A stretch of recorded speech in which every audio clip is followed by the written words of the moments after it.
प्रश्नोत्तर सत्संग माध्यम से आज एक प्रश्न आया है सुखदेव पाढ़ी भुवनेश्वर उड़ीसा से। उनका प्रश्न है कि महाराज आजकल देखा जा रहा है टीवी चैनल में कथा प्रवचन जो करते हैं, छोटे छोटे बच्चे, छोटे छोटे लड़कियां, जिसको कोई इतना जानकारी नहीं, कोई भी आकर के प्रवचन करने लग जाते हैं, टीवी में प्रसारण करने लग जाते हैं। तो क्या ये वक्ता बन के कथा सत्संग करने का कोई इसका योग्यता, कोई डिग्री ऐसे कोई शास्त्र में है ना? ऐसे कोई भी आकर कुछ भी बोल के प्रवचन करता हो जाए, इसके बारे में बताइए। बहुत सुंदर प्रश्न आपने पूछा। देखिए जी,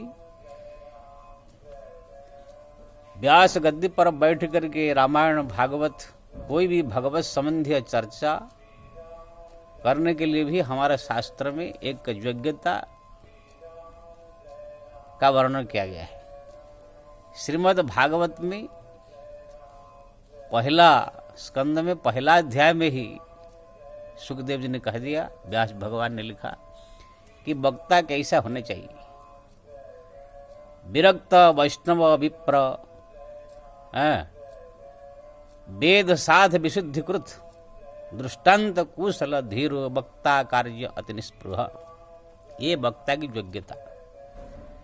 जैसे कोई एक डॉक्टर क्लिनिक खोल करके या कोई बड़ा हॉस्पिटल में डॉक्टर बन करके तब ये है वो काम कर सकता है जब उसको डॉक्टर का डिग्री हो, सब प्रकार का अनुभव हो, तब जाकर वो बड़ा डॉक्टर हो सकता है, ऑपरेशन कर सकता है, सर्जरी कर सकता है, या कोई क्लिनिक खोल के कहाँ भी बैठ सकता है। ऐसे ही कोई किताब पढ़ के दवाइयों का थोड़ा मोड़ा जानकारी करके अगर जाकर डॉक्टर बन के कहीं भी बैठ जाए तो वो फर्जी डॉक्टर होगा, और जो भी उनसे दवाई लेगा या सर्जरी करेगा या उनसे संबंध रखेगा वो भी शरीर का अपना सर्वनाश करेगा।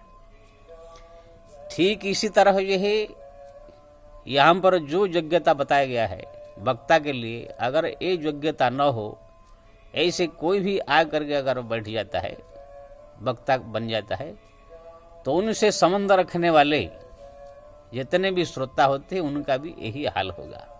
उनका तो शरीर बिगड़ा डॉक्टर के पास, इनका तो जिंदगी बिगड़ जाएगा, मन ही बिगड़ जाएगा, इनका स्वभाव पूरा जन्मांतर ही बिगड़ जाएगा। इसलिए सदैव कौन सा वक्ता किसी के पास में हम जाकर सत्संग सुनना चाहिए, किसी का सुनना चाहिए, ये सब ध्यान देना बहुत ही जरूरी है। आजकल ये है विभिन्न प्रकार सब धर्म वाले भी आ गए हैं। कोई जैन धर्म का प्रवचन कर रहा है, कोई बौद्ध धर्म का प्रवचन कर रहा है। आजकल तो जय भीम वाले एक नया धर्म निकला, कोई शिव चर्चा वाला, साईं कथा भी भागवत सप्ताह चालू हो गया, ब्रह्म कुमारी, निरंकारी, इतने इतने पंथ, इतने इतने सब लोग को प्रवचन करने वाले आ गए हैं। ये आम पब्लिक ये पकड़ नहीं पा रहा है कि कौन सा पंथ, कौन सा प्रवचन हम सुन करके जो है अपना जीवन का मृत्यु के बाद कल्याण करें। तो इसीलिए मैं सबसे निवेदन करता हूँ, जो हमारा सनातन हिंदू धर्म है, जब से संसार सृष्टि हुआ है तब से भी था, अभी भी है, आगे भी रहेगा। बाकी जितने सब धर्म पंथ आए हैं ये सब एक किसने बना दिया है, ये एक दिन समाप्त हो जाएगा। दम्भिन निजमत न कल्पी करिए, प्रकट किए बहुपंथ, भ्रमित न संकुल रहे, समझ पर ही नहीं पंथ। तुलसीदास ने कहा घोर कलयुग आएगा, दम्भी लोग को जो है अपने अपने नाम कमाने के लिए नए नए पंथ, नए नए सब जो है रास्ता खोल देंगे, उसमें जो है अपना भी सर्वनाश करेंगे, जो इसमें चलने वाले का भी सर्वनाश करेंगे। तो मैं सबसे निवेदन करूंगा कि हमारा ये हिंदू सनातन धर्म, रामायण भागवत, ये सब का ही अनुसरण करे, इनका ही जो है विषय में सुने। और इसी में भी किसका सुने? कोई भी ऐसी जाकर वक्ता बैठ गया का हम प्रवचन कर रहा है तो उसका मत सुने, नहीं तो अगर कुछ उल्टा पुल्टा कह दिया आपका जीवन भी उल्टा पुल्टा हो जाएगा। क्योंकि ना स्कूल में टीचर जैसे होता है, बच्चों लोग का पढ़ाई भी ऐसे होता है।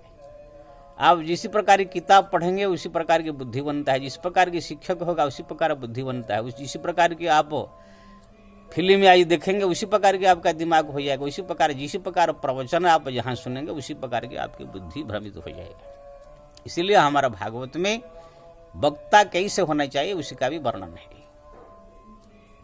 नारियों को, स्त्रियों को तो वक्ता बनने के लिए शास्त्र ने आदेश नहीं दिया है। हाँ, वो लोग को परस्पर में बैठ करके ऐसे ही चर्चा कर सकते हैं, अपने सखी सहेली 2 4 5 या अपने माँ बेटी जो भी बहू सास इसे बैठ करके भगवत चर्चा कर सकते हैं। लेकिन एक बड़ा मंच पर बैठ करके जो भागवत सप्ताह है, 9 दिन का जो है एक अनुष्ठान है, 7 दिन का अनुष्ठान है, या कोई गीता भागवत रामायण का कोई ऐसे प्रवचन कोई मंच पर बैठ करके पेंडल लगा करके सार्वजनिक रूप में इस प्रकार वक्ता बनने के लिए महिलाओं को जो है मना किया गया है। क्योंकि ना महिलाओं का बुद्धि बहुत चंचल है, उनका बुद्धि कभी स्थिर नहीं होता है। वो लोग का जो प्रवचन होगा वो भी कोई स्थिर वाला नहीं होगा। मैं किसी महिलाओं का निंदा नहीं कर रहा हूँ, बहुत सम्मान करता हूँ। हमारा माता जी भी, लक्ष्मी सरस्वती, ये सब महिलाएं ही इनका भी आदर करता हूँ। लेकिन ये लोग को जो है शास्त्र में चंचल मना कहा गया है।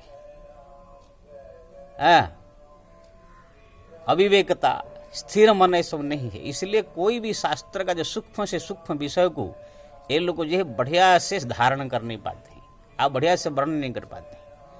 आज तक मैं, मेरे भी 20-25 साल हो गया संत बने हुए है, घुमा दुनिया बहुत, लेकिन कोई भी एक महिला मेरे को अभी तक नहीं मिला है जो कि समस्त शास्त्र पुराण ग्रंथों को बढ़िया से समझ सके, बढ़िया से हमारे साथ बैठ के चर्चा कर सके।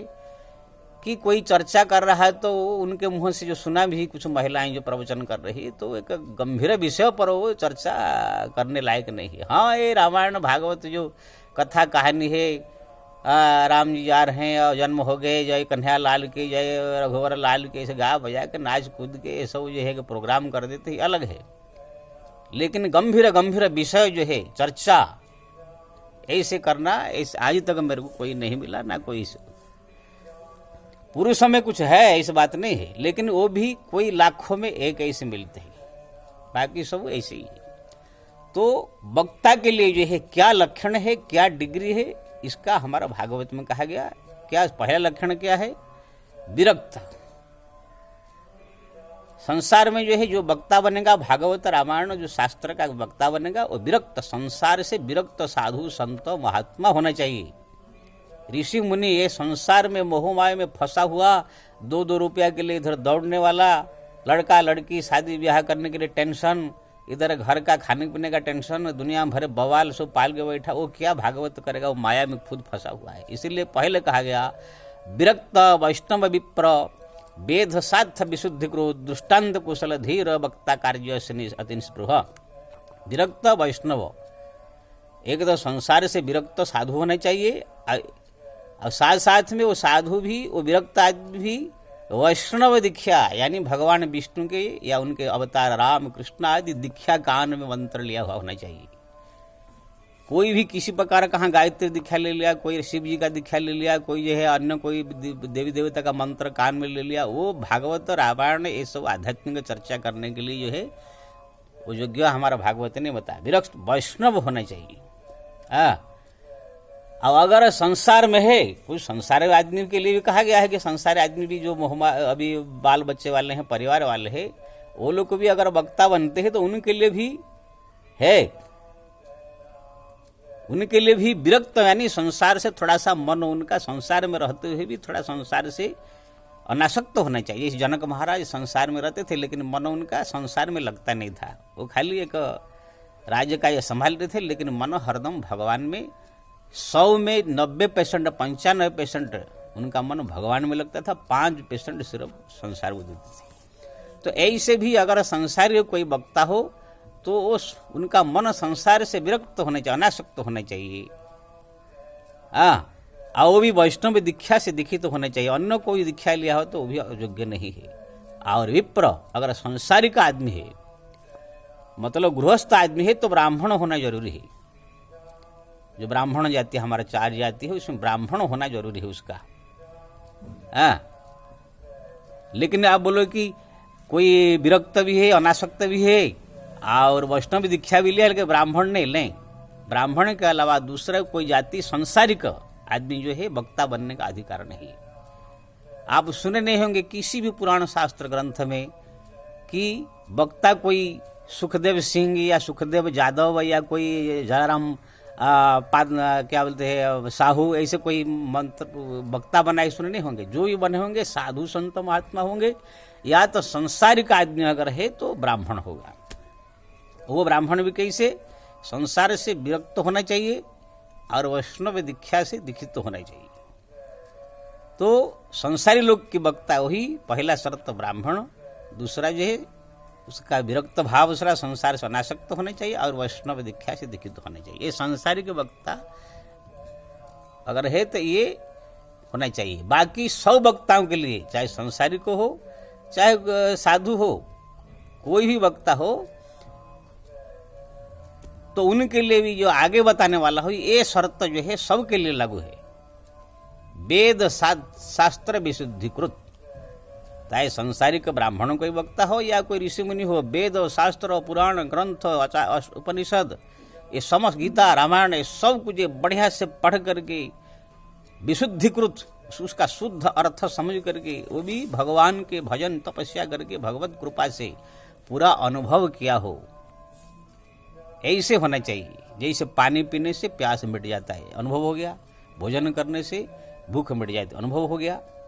ऐसे ही उनको अनुभव होना चाहिए कि राम नाम जपने से ऐसे होता है, कृष्ण नाम जपने से ऐसे होता है, ध्यान करने से ऐसे, सब अनुभव ज्ञान होना चाहिए उसको। वेद साथ विशुद्धिकृत और दृष्टांत कुशल, तो सब शास्त्र पुराण ग्रंथ पढ़ा हुआ होना चाहिए और सबका अनुभूति होना चाहिए। साथ साथ में वो दृष्टांत दे करके ऐसे सरल भाव से सबको भी समझाने वाला होना चाहिए। कोई भी आगे प्रश्न पूछे सरल भाव से समझाने वाला होना चाहिए।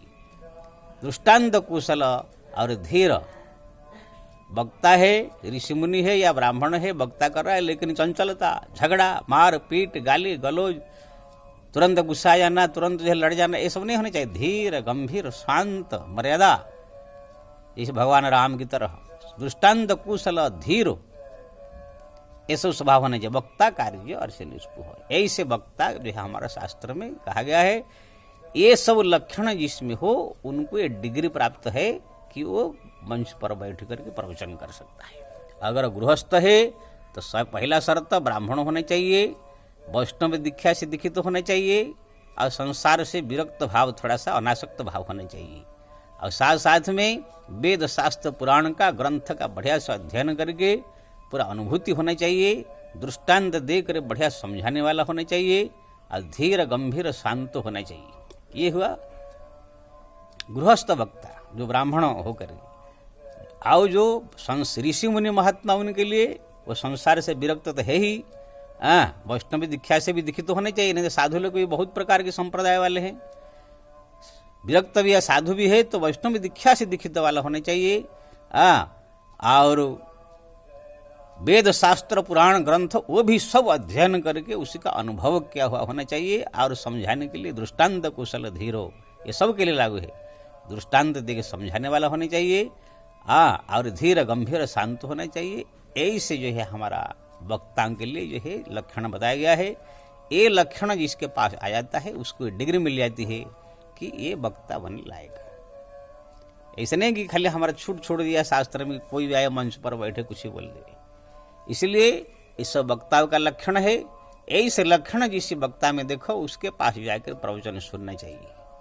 नहीं तो कोई भी आकर पोथी खोल लिया, बैठ कर अपना शुरू कर दिया, लोग जाकर भीड़ लगाते हैं ज्यादा करके। औरतों लोग तो कोई काम धंधा कुछ है नहीं, बस अपना टाइम निकाल कर भाजी पाला लेके बाजार जाते हैं, वहाँ बैठ करके जो है अपना सब मन को बिगाड़ के चले जाते हैं। जिसका जहाँ सुनते हैं वही बन जाते हैं।